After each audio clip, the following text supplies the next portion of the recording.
Social মিডিয়ার জামানা অ্যাকাউন্টে প্রেম প্রেম থেকে প্রেমিকের সঙ্গে পালিয়ে যাওয়া তারপর বিয়ে। হ্যাঁ, এমনই ঘটনা ঘটেছে জলপাইগুড়ি জেলার রাজগঞ্জের ভোরের আলো থানার কামাতপাড়ায়। আর আপনারা দেখছেন সেই চিত্রই অ্যান্ড নিউজ লাইভ এক্সক্লুসিভে। জানা যায় ফেসবুক থেকে প্রেম আর প্রেম থেকে ভালোবাসা, একবার নয় দুবার নয়, পালিয়ে বিয়ে। প্রথমবার পরিবারের লোকজন মেয়েকে বুঝিয়ে সুঝিয়ে বাড়ি ফিরিয়ে আনতে পারলেও দ্বিতীয়বার সেই 14 বছরের কিশোরীকেই বাইকে তুলে নিয়ে গেল তার প্রেমিক। থাকছে বিস্তারিত রিপোর্ট। জানা যায় ওই কিশোরের বাড়ি জলপাইগুড়ি জেলার পুন্ডিবাড়ি এলাকায়। কিশোরের বাড়ি ওই জেলার ভোরের আলো থানা সংলগ্ন এলাকায়। পরিবারের লোকজনের কাছ থেকে আরও জানা যায় ওই কিশোর এর আগে আরও একবার ওই কিশোরীর সঙ্গে সরস্বতী পুজোর দিন পালিয়েছিল। সেবারে পরিবারের লোকজন মেয়েকে বাড়ি ফিরিয়ে আনতে পারলো, এবারে আর পারলেন না। মেয়ের বয়স 14 বছর। সংবিধান অনুযায়ী কিশোর, সেজন্য কিশোরীর পরিবারের পক্ষ থেকে ভোরের আলো থানার ওই যুবকের নামে একটি লিখিত নিয়ে আসার পরে পরে আবার ভাগছে মেয়েটার বয়স কত আছে? 14 বছর 2 মাস 3 মাস। কিসে পড়ে? 9 পড়তো। কোন স্কুলে? শিলিগুড়ি নেতাজি গাছ।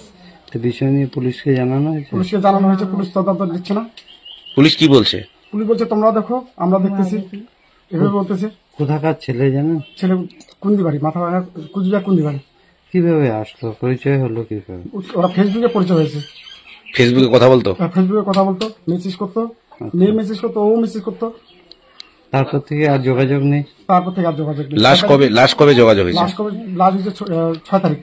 6 তারিখে যোগাযোগ হয়েছে, 11 তারিখে ভাগছিল। মেয়ে কি আপনার একটাই নাকি? মেয়ে আমার একটাই। কিন্তু এখন পুলিশ প্রশাসনের কাছে আমার কি হয়, আমার মেয়েকে খুঁজে বার করে দিতে পারে। ছেলের বাড়ির সাথে যোগাযোগ করে? ছেলে বাড়ির সাথে যোগাযোগ হয়েছে, ছেলে বাড়ি গিয়েছিলাম, ওরা আমাদেরকে আটক করছে। আটক করার পরে তখন ওখানকার পঞ্চায়েত আসছে, পঞ্চায়েত বলে কি সই সংবাদ করতে হবে। তখন ওখানকার পঞ্চায়েত কি বলছিল যে থানা থেকে ফোন করা হোক। তখন ওরা থানায় ফোন করেছিল। থানা ফোন করার পরে বলছিল যে ওদেরকে কেন আটক করা হলো, ওদের মেয়ে হারাইছে, ওরা আসতেই পারে, 100 বারও আসতে পারে, কিন্তু ওদেরকে আটক করা কিসের জন্য আটক করা হলো, এভাবে বলছো। তখন আমাদেরকে ছাড় দিই। এখন কি চাচ্ছেন তাহলে? এখন চাচ্ছি আমার মেয়ে খুঁজে বার করতে। কি নাম আপনার? আমার নাম কার্তিক বর্মন। মেয়ের নাম কি? মায়া বর্মন। লাগবে আমাদের না, চাপ দিবে, এতদিন দিবে না।